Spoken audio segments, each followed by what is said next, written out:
ಯಾರಿಗಾದರೂ ಅನ್ಯಾಯವಾದರೆ ಮೊದಲು ಮೊರೆ ಹೋಗೋದು ಪೊಲೀಸ್ ಠಾಣೆಗೆ. ಆದರೆ ಆ ಜಿಲ್ಲೆಯಲ್ಲಿ ಪೊಲೀಸ್ ಇಲಾಖೆಯಿಂದ ಮಹತ್ವದ ಕೆಲಸ ಗುತ್ತಿಗೆ ಪಡೆದಿದ್ದ ಖಾಸಗಿ ಏಜೆನ್ಸಿಯೊಂದು ಸರಿಯಾಗಿ ಯಾಮಾರಿಸಿದೆ.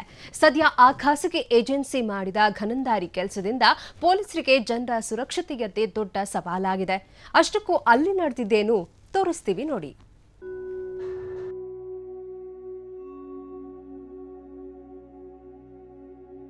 ನಿರ್ವಹಣೆ ಇಲ್ಲದೆ ತುಕ್ಕು ಹಿಡಿದಿವೆ ಸಿಸಿ ಕ್ಯಾಮೆರಾಗಳು.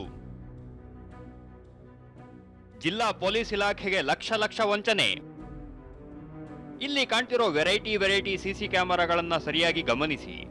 ನಗರದ ಪ್ರಮುಖ ಸರ್ಕಲ್ಗಳು, ಟ್ರಾಫಿಕ್ ಸಿಗ್ನಲ್ಗಳಲ್ಲಿ, ಅತ್ಯಂತ ಜನನಿಬಿಡ ಪ್ರದೇಶಗಳಲ್ಲಿ ಈ ಸಿಸಿಟಿವಿ ಕ್ಯಾಮೆರಾಗಳನ್ನ ಅಳವಡಿಸಲಾಗಿದೆ. ಆದ್ರೆ ಇಲ್ಲಿ ಅಳವಡಿಸಿರೋ ಕ್ಯಾಮೆರಾಗಳು ತುಕ್ಕು ಹಿಡಿದಿವೆ. ಯಾವ ಕ್ಯಾಮೆರಾಗಳು ರೆಕಾರ್ಡ್ ಆಗ್ತಿಲ್ಲ.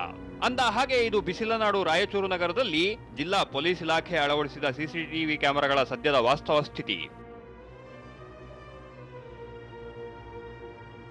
ಜಿಲ್ಲಾ ಪೊಲೀಸ್ ಇಲಾಖೆ ನಾಗರಿಕರ ಸುರಕ್ಷತೆಗಾಗಿ ನಗರದ ಅಂಬೇಡ್ಕರ್ ವೃತ್ತ, Basaveshwara circle, Teen Kandil circle, Maleshwara circle, Ganj circle ಸೇರಿದಂತೆ ನಗರಾದ್ಯಂತ ಹೆಚ್ಚು ಜನಸಂದಣಿ ಸೇರೋ ಸ್ಥಳಗಳಲ್ಲಿ 19 ಸಿಸಿ ಕ್ಯಾಮೆರಾಗಳನ್ನು ಅಳವಡಿಸಿದೆ. ಆದರೆ ಬಹುತೇಕ ಸಿಸಿ ಕ್ಯಾಮೆರಾಗಳು ಸೂಕ್ತ ನಿರ್ವಹಣೆ ಇಲ್ಲದೆ ತುಕ್ಕು ಹಿಡಿದಿವೆ. ಹೀಗಾಗಿ ಸ್ಥಳೀಯರು ಪೊಲೀಸ್ ಇಲಾಖೆಯ ವಿರುದ್ಧ ಆಕ್ರೋಶ ವ್ಯಕ್ತಪಡಿಸುತ್ತಿದ್ದಾರೆ. ಈ ಪೊಲೀಸ್ ಇಲಾಖೆಯಿಂದ ಏನು ಸಿಸಿ ಕ್ಯಾಮ್ರಾಗಳು ಅಳವಡಿಸಲಾಗಿತ್ತು ಅವು ಯಾವುದೂ ಕೆಲಸ ಮಾಡ್ತಾ ಇಲ್ಲ. ಈ ಸಿಸಿ ಕ್ಯಾಮ್ರಾಗಳು ಕೆಲಸ ಮಾಡಲಿಲ್ಲ ಅಂದರೆ ದುರ್ಘಟನೆ ಅಥವಾ ಬೇರೆ ಏನಾದರೂ ಕೃತ್ಯಗಳಾದಲ್ಲಿ ಅದನ್ನು ಫೈಂಡ್ ಔಟ್ ಮಾಡಲಿಕ್ಕೆ ಗೊತ್ತಾಗಂಗಿಲ್ಲ. ಆಮೇಲೆ ಇಲಾಖೆಗೆ ತೊಂದರೆ ಆಗ್ತದೆ.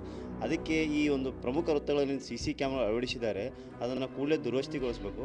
ಆಮೇಲೆ ಇದನ್ನು ನಿರ್ವಹಿಸಲಿಕ್ಕೆ ಏನೊಂದು ಏಜೆನ್ಸಿ ಗುರುತಿಸೋರು, ಆ ಏಜೆನ್ಸಿಯ ನಿರ್ಲಕ್ಷ್ಯತನದಿಂದ ಈ ಸಿಸಿ ಕ್ಯಾಮ್ರಾಗಳು ಯಾವುದೂ ಕೆಲಸ ಮಾಡ್ತಾ ಇಲ್ಲ. ರಾಜ್ಯ ಪೊಲೀಸ್ ಕೇಂದ್ರ ಕಚೇರಿಯಿಂದಲೇ ರಾಯಚೂರು ನಗರದೆಲ್ಲೆಡೆ ಸಿಸಿ ಕ್ಯಾಮೆರಾಗಳನ್ನು ಅಳವಡಿಸಲು ಏಜೆನ್ಸಿ ಫಿಕ್ಸ್ ಮಾಡಲಾಗಿತ್ತು. ಆದರೆ ಸಿಸಿಟಿವಿ ಅಳವಡಿಸುವ ಕಾಂಟ್ರಾಕ್ಟ್ ಪಡೆದ ಖಾಸಗಿ ಏಜೆನ್ಸಿ ನಗರದ ಪ್ರಮುಖ ಸರ್ಕಲ್ಗಳಲ್ಲಿ ಸಿಸಿ ಕ್ಯಾಮೆರಾಗಳನ್ನು ಅಳವಡಿಸಿ ಕೈ ತೊಳೆದುಕೊಂಡಿದೆ. ಆದರೆ ಅದರ ನಿರ್ವಹಣೆ ಮಾಡೋದಕ್ಕೆ ಹೋಗಿಲ್ಲ. ಹೀಗಾಗಿ ಆ ಕ್ಯಾಮೆರಾಗಳು ವರ್ಕ್ ಆಗ್ತಿಲ್ಲ. ರಾಯಚೂರು ನಗರದಲ್ಲಿ ಸಿಸಿ ಕ್ಯಾಮೆರಾಗಳನ್ನು ಅಳವಡಿಸಲು 30 ಲಕ್ಷ ರೂಪಾಯಿಗೂ ಅಧಿಕ ಹಣ ಖರ್ಚು ಮಾಡಲಾಗಿದೆ. ಆದರೆ ಸೂಕ್ತ ನಿರ್ವಹಣೆ ಇಲ್ಲದೆ ಸಿಸಿ ಕ್ಯಾಮೆರಾಗಳು ಇದ್ದು ಇಲ್ಲದಂತಾಗಿವೆ. ಇನ್ನು ಈ ಬಗ್ಗೆ ಜಿಲ್ಲಾ ಎಸ್ಪಿ ಅವರನ್ನ ಕೇಳಿದ್ರೆ ಸಿಸಿ ಕ್ಯಾಮೆರಾ ಮೇಂಟೆನೆನ್ಸ್ ಗುತ್ತಿಗೆ ಪಡೆದಿದ್ದ ಏಜೆನ್ಸಿ ಮೇಂಟೆನೆನ್ಸ್ ಮಾಡ್ತಿಲ್ಲ, ಕೂಡಲೇ ಸಮಸ್ಯೆ ಪರಿಹರಿಸುವ ಪ್ರಯತ್ನ ಮಾಡ್ತೀವಿ ಅಂತಿದ್ದಾರೆ. ಅವರದು ಮೇಂಟೆನೆನ್ಸ್ ಯಾವ ಕಂಪನಿಗೆ ನಾವು ಕೊಟ್ಟಿದ್ದೀವಿ, ಅದು ಕಂಪನಿ ಏನು ಬಂದು ಇದು ಮಾಡ್ತಾ ಇಲ್ಲ. ಇದು ಆಲ್ರೆಡಿ ನಾನು ಹೆಡ್ ಆಫೀಸ್ಗೆ ಹೇಳಿದ್ದೀನಿ. ಇದು ಓನ್ಲಿ ರಾಯಚೂರ್ದು ಪ್ರಾಬ್ಲಮ್ ಇಲ್ಲ, ಭಾಳ ಡಿಸ್ಟ್ರಿಕ್ಟ್ದು ಪ್ರಾಬ್ಲಮ್ ಇದೆ. ಈ ಕಂಪನಿ ಬಗ್ಗೆ ಸಾಕಷ್ಟು ಕಂಪ್ಲೇಂಟ್ಸ್ ಹೋಗಿದ್ದಾರೆ. ಇದೀಗ ಹೆಡ್ ಆಫೀಸಿಂದ ಎಲ್ಲ ಇದು ಸಾಲ್ವ್ ಮಾಡ್ತಾರೆ. ಬೇರೆ ಯಾವುದೋ ಕಂಪನಿಗೆ ಮೇಂಟೆನೆನ್ಸ್ ಕೊಡ್ತಾರೆ. ಬಹುತೇಕ ಜಿಲ್ಲೆಗಳಲ್ಲಿ ಇದೇ ರೀತಿ ಗುತ್ತಿಗೆ ಪಡೆದ ಏಜೆನ್ಸಿ ಸಿಸಿ ಕ್ಯಾಮೆರಾಗಳನ್ನು ನಿರ್ವಹಣೆ ಮಾಡದೆ ಪೊಲೀಸ್ ಇಲಾಖೆಗೆ ಸಾಕಷ್ಟು ನಷ್ಟ ಉಂಟು ಮಾಡಿರೋದು ಮೇಲ್ನೋಟಕ್ಕೆ ಸಾಬೀತಾಗಿದೆ. ಇನ್ನಾದರೂ ಸರ್ಕಾರ ಎಚ್ಚೆತ್ತುಕೊಂಡು ಇತ್ತ ಗಮನ ಹರಿಸಬೇಕಿದೆ. ಸಿದ್ದು ಬಿರಾದರ್, TV9, ರಾಯಚೂರು.